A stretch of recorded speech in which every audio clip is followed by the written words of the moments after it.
प्यारे बच्चों, जैसा कि आप लोग क्लास 11th का जो फाइनल एग्जाम 2025 में दे रहे हो और आप लोगों का पेपर हिस्ट्री का यानी कि इतिहास का होने जा रहा है, जो कि आप लोगों का आज यानी कि प्यारे बच्चों 25 मार्च के दिन होगा। ठीक है, तो इसके लिए जो है ना हिस्ट्री के लिए प्यारे बच्चों हम लोग इम्पोर्टेंट सब्जेक्टिव क्वेश्चन को लेकर के आ चुके हैं, जो कि आपके एग्जाम के लिए काफी महत्वपूर्ण है। हम जो भी क्वेश्चन अभी आपको पढ़ाएंगे पूरा का पूरा गैस किया हुआ है, क्योंकि इसके बाहर आपके एग्जाम में एक भी क्वेश्चन नहीं आएगा। तो पूरा याद कर लीजिएगा ताकि एग्जाम में जैसे ही आएगा आप पूरा बना लीजिएगा।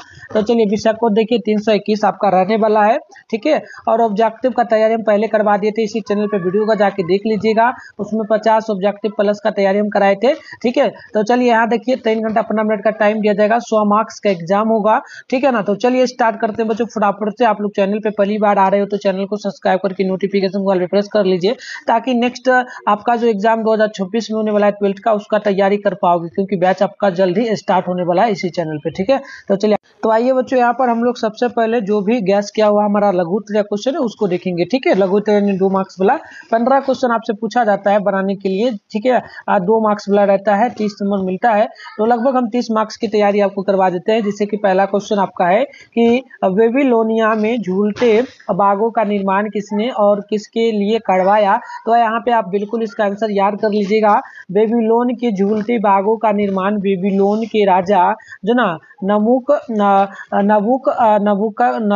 ना यहाँ पर देख लीजिएगा बच्चों आप लोग, नबूकदनेस्सर द्वितीय ने करवाया था। तो इस तरीके से हो जाएगा। और दूसरा क्वेश्चन हम गैस किए हैं कि मेसोपोटामिया शब्द क्या अर्थ है। तो इसका आंसर देखिए, मेसोपोटामिया शब्द का मतलब है नदियों के बीच की भूमि। यह प्राचीन ग्रीक भाषा का शब्द है। मेसोपोटामिया शब्द 2 शब्दों से मिलकर बना है, पहला मोसो, दूसरा पोटामिया।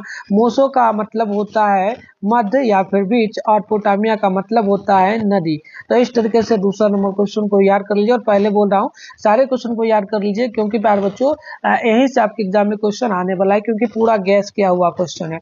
चलो तीसरा क्वेश्चन है कि जो ना नियदल स्तर मानव की 2 विशेषताएं लिखे। तो आंसर होगा कि जो ना नियदल स्तर होमो प्रजातियों के लगभग 2 लाख से 2.5 लाख जो ना 2.5 लाख साल पहले पाए गए निडल स्तर को आधुनिक मानव के अधिक निकट माना गया है। जो ना यूरेशिया में इनके कई जीवाश्मीय अवशेष पाए जाते हैं। जीवाश्मीय अवशेषों में हड्डियों और पत्थरों के औजार साथ विकसित और पुरातन लक्षणों की विशेषता वाली जो है ना खोपड़ी के अवशेष भी पाए जाते हैं।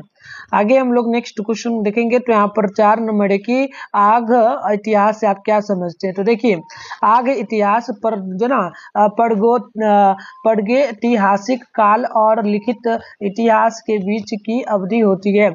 इस काल में लेखन कला के आने के बाद भी उपलब्ध लेखों को पढ़ा नहीं जा सकता है। नेक्स्ट क्वेश्चन हमारा 5 नंबर गैस किया हुआ है कि रेडियो कार्बन विधि से आप क्या समझते हैं। तो देखिएगा, रेडियो कार्बन डेटिंग एक ऐसी विधि है जो जीवित जीवों से उत्पन्न कार्बन आधारित सामग्रियों के लिए वस्तुनिष्ठ आयु अनुमान प्रदान करती है। नेक्स्ट हमारा यहाँ पर गैस क्या हुआ, 6ठा नंबर क्वेश्चन हो जाएगा। ये है कि जो ना कुश्तून सूनिया के पतन ने पुनर्जागरण को किस तरह सहायता दी। तो देखिए आंसर याद कर लीजिए, क्वेश्चन आंसर सारा याद कर लीजिए। ठीक है, देखिए इस विजय के बाद जो ना उस्मानी साम्राज्य की राजधानी जो ना एडिन से हटाकर कुश्तूनिया ला दी गई। ठीक है, विजय के पहले और बाद में अनेकों यूनानी और अन्य बुद्धिजीवी कुश्तूनिया छोड़कर भाग निकले। इनमें से अधिकांश इटली जा पहुंचे, जिससे यूरोपीय पुनर्जागरण को बहुत बल मिला। यह घटना मध्यकालीन इतिहास की एक अत्यंत महत्वपूर्ण घटना थी। आगे हम लोग नेक्स्ट क्वेश्चन यहाँ पर देखेंगे। तो 7 नंबर है कि कोपरनिकस कौन था, उसकी महत्वपूर्ण खोज क्या थी। तो लिखिएगा, निकोलस कोपरनिकस एक पोलिश खगोल शास्त्री थे। उन्होंने सूर्य केंद्रित ब्रह्मांड मॉडल का प्रस्ताव रखा था। नेक्स्ट आप देखेंगे क्वेश्चन हमारा 8 है, पुनर्जागरण कालीन 2 प्रमुख चित्रकार एवं उनकी कृतियों का उल्लेख करें। तो लिखिएगा, पुनर्जागरण काल के 2 प्रमुख चित्रकार लियोनार्डो डा विंची और माइकल एंजेलो थे। आगे देखेंगे आप लोग यहाँ पे 9वां नंबर है आपका मैकियावेली कौन था, उसकी प्रमुख रचना का नाम लिखिए। तो लिखिएगा निकोलो मैकियावेली 1469 से 1517। मैकियावेली 16वीं सदी में के फ्लोरेंटाइन दार्शनिक थे जो मुख्य रूप से अपने राजनीतिक विचारों के लिए जाने जाते थे। उनकी दो सबसे प्रसिद्ध दार्शनिक पुस्तकें द प्रिंस और द डिस्कोर्स ऑन लिवी उनकी मृत्यु के बाद प्रकाशित हुई थी। चलिए आगे हम नेक्स्ट यहाँ पे 10 नंबर क्वेश्चन जो गैस किए हैं, रोम के 4 प्रमुख देवताओं के नाम लिखे। तो लिखिएगा रोम के 4 प्रमुख देवता, पहला बृहस्पति, जूनो, मिनवा और मंगल हो जाएगा। ठीक है, चलिए आगे हम लोग नेक्स्ट यहाँ पे देखेंगे। तो नेक्स्ट यहाँ पे हम लोगों जो गैस किए हैं क्वेश्चन 11 नंबर को, तो मंगोलों के लिए व्यापार क्यों महत्वपूर्ण था। तो बिल्कुल लिखिएगा वे एक यावार समाज के थे। उन्हें अपने जीवन यापन के लिए विभिन्न अस्त्रों और साधनों की आवश्यकता होती थी। 12 नंबर क्वेश्चन गैस क्या हुआ कि यायावार जातियों द्वारा स्थापित 2 साम्राज्यों का उल्लेख करें। तो लिखिएगा मंगोलो साम्राज्य और अरब प्रायद्वीपीय में वधु समुदाय द्वारा स्थापित इस्लामिक साम्राज्य। चलिए नेक्स्ट हम यहाँ पे क्वेश्चन गैस किए 13 नंबर को, फ्रायर कौन थे। तो देखिए मध्ययुगीन यूरोप में फ्रायर धार्मिक आदेशों के सदस्य थे जो समाज में सेवा और प्रचार का कार्य करते थे। मतों में नहीं रहते थे बल्कि समाज में घूम घूम कर धर्म का प्रचार करते थे। आगे यहाँ पे देखिए हम जो नेक्स्ट गैस किए हैं 14 नंबर क्वेश्चन को, तो यह है होमेज प्रथा क्या थी। तो देखिए जैसा कि उपयुक्त विवेचना से स्पष्ट ही है कि समाज से मान्यता प्राप्त पीढ़ी दर पीढ़ी हस्तांतरित होने वाली सुव्यवस्थित जन रीतियां ही प्रथाएं कहलाती है। 15 नंबर देखेंगे हम्मुराबी की विधि संहिता की 2 विशेषताएं लिखिए।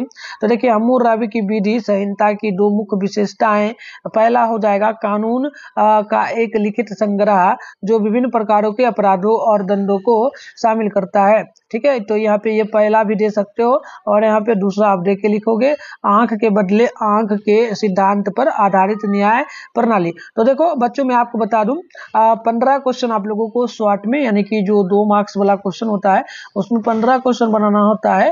तो लगभग मैं यहाँ पर 15 क्वेश्चन ही गैस किया हूँ। हो सकता है पूरा भी मिल जाए या फिर नहीं जा रहा तो कम से कम 6 से 8 क्वेश्चन तो मिलेगा ही, लेकिन पूरा याद कर लीजिएगा। ठीक है, एक एक क्वेश्चन को याद कर लीजिए, क्या पता अगर पूरा मिल जाए तो पूरा बना दीजिएगा। ठीक है, चलिए आगे हम लोग लॉन्ग क्वेश्चन को देखेंगे। उससे पहले हम पूरा का पूरा ये बताते हैं कि पीडीएफ कैसे आप डाउनलोड करके लिख पाएंगे। ठीक है, तो मैं पहले ये बताता हूँ फिर कंटिन्यू में लॉन्ग क्वेश्चन का भी आंसर अच्छे से आपको समझा दूंगा।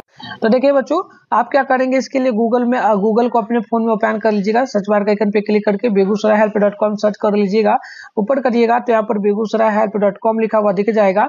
इस पे जैसे ही क्लिक करिएगा इस तरीके से इंटरफेस ओपन होगा। ऊपर करिएगा तो इधर आपके सामने जो है क्लास 11 12 का सेशन मिलेगा। देखो बच्चों यहाँ पर जो है ना 12th वाले बच्चों का जो रिजल्ट आने वाला है आज के दिन 1:30 बजे यानी 25 मार्च के दिन होने वाला है। 1:15 पे रिजल्ट आने वाला है। तो आप लोगों का भाई बहन अगर रिजल्ट चेक करना चाहता है तो यहाँ से कर लीजिएगा चेक। ठीक है, और इसके नीचे यहाँ पर आप आंसर की जो है ना ये पीडीएफ डाउनलोड कर पाएंगे। ये जो दूसरा नंबर पे दिया गया इस पर आप क्लिक जैसे ही करिएगा इस तरीके से इंटरफेस ओपन होगा। यहाँ पर व्हाट्सएप ग्रुप का लिंक मिल जाएगा, टेलीग्राम ग्रुप का, इससे भी जरूर आप लोग ज्वाइन कर लीजिएगा। इसके बाद नीचे बढ़िएगा तो यहाँ पर आप देखेंगे तो ये साइंस का था, थोड़ा नीचे बढ़ेंगे तो ये आपको आर्ट्स लिखा हुआ दिख जाएगा। इसमें आप लोग यहाँ से देखिए जो है हिस्ट्री है सामने डाउनलोड लिखा है, इस पे क्लिक करेंगे। होम साइंस का भी होगा तो यहाँ पर इंपॉर्टेंट क्वेश्चन दे दिया। फिलहाल साइंस के सामने डाउनलोड पे क्लिक मारिए, मतलब हिस्ट्री के सामने।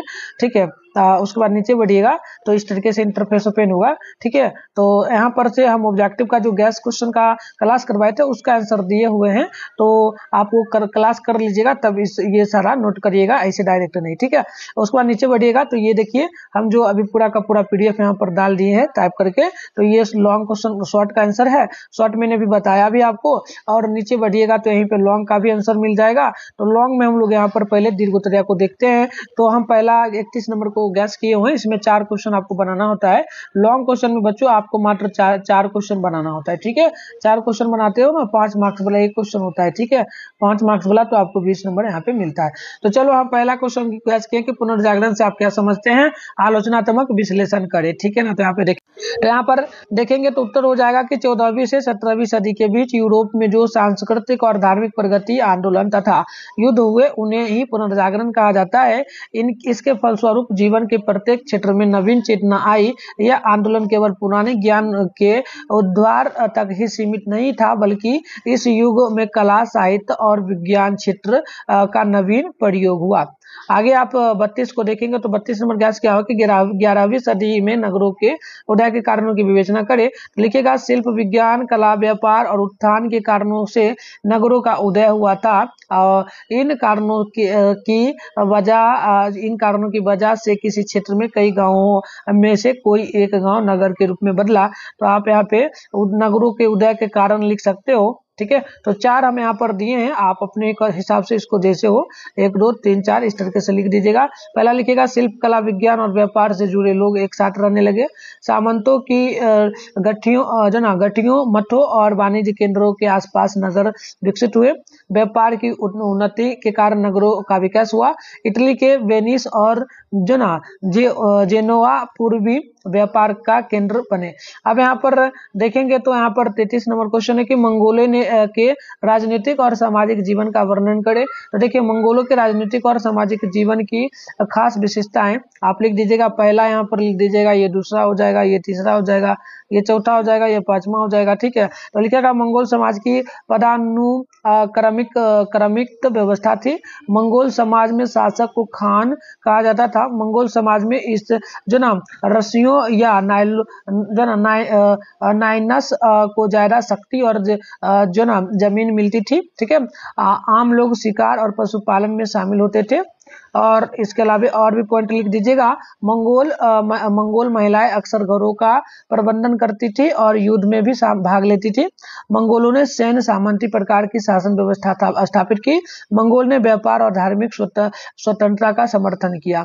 चलिए एक और हम गैस क्वेश्चन किए हैं, 4 ही किए हैं, इसमें से जो भी मिल जाए बना दीजिएगा। ठीक है, तो चलिए 34 नंबर हो जाएगा कि एथेंस के जनतंत्र के संगठन पर प्रकाश डाले। तो लिखेगा एथेंस के सीमित लोकतंत्र में केवल स्वतंत्र वयस्क पुरुष ही मतदान करते थे जो नागरिक थे। जनसंख्या लगभग 10%, महिला, बच्चे, दासों और विदेशियों को राजनीतिक निर्णय लेने में भाग लेने से बाहर रखा गया था। महिलाओं के पास कोई राजनीतिक अधिकार और राजनीतिक शक्ति नहीं था। तो चलिए मिलते हैं बच्चों नेक्स्ट क्लासेस में, तब तक